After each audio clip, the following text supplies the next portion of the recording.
Okay, let's see if we can do this. A list of lists of Netflix cinema.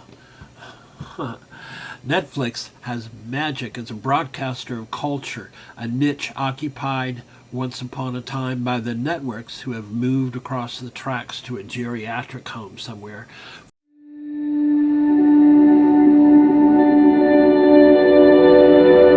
First, there was the ubiquitous meme, the expression Netflix and chill, which burst upon the national scene from out of nowhere, no apparent origin, but instantly saturating everyone's tongue-in-cheek vocabulary.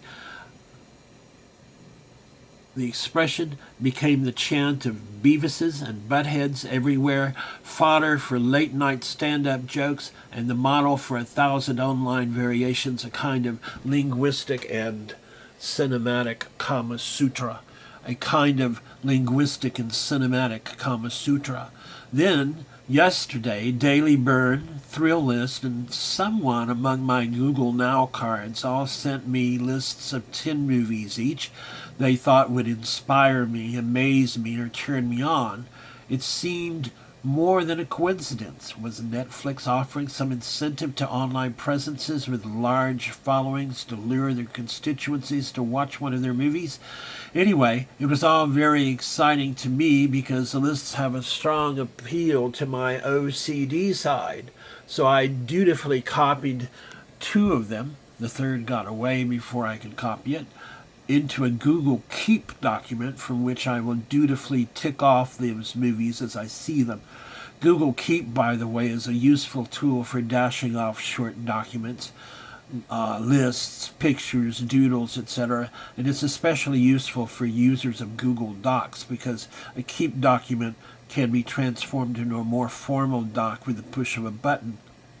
As much as I love Netflix as a bearer of unbelievably great content, Breaking Bad is worth the price of the monthly subscription alone.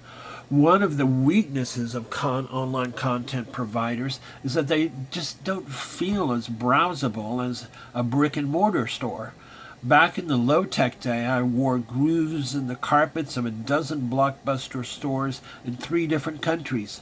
There's something wonderful about exploring movie selections within a spatial context, even simple racks organized by genre, or if you're in a smart store, by director. Long live auteur theory. I predict that just as Googling and chatting and yes, the old standby email have become integral staples of our lives, as goggles come into the market, we will gradually begin to live in a real/cyber hybrid space. Ordinary reality will be enhanced by semi-transparent goggles. The real will contain blasé concrete blocks, but a new and humane, or perhaps an authoritarian, architecture will flourish, superimposed upon the drab real by the rose-colored tints of our goggles. Stores will once again become physical spaces within which we will browse virtual shelves and are followed by virtual shopping carts.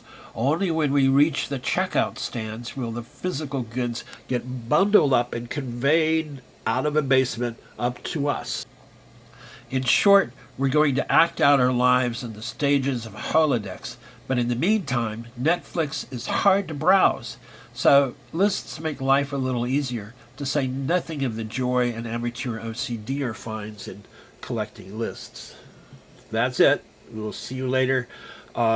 Push the thumbs up, subscribe, tell your mom, tell your pa.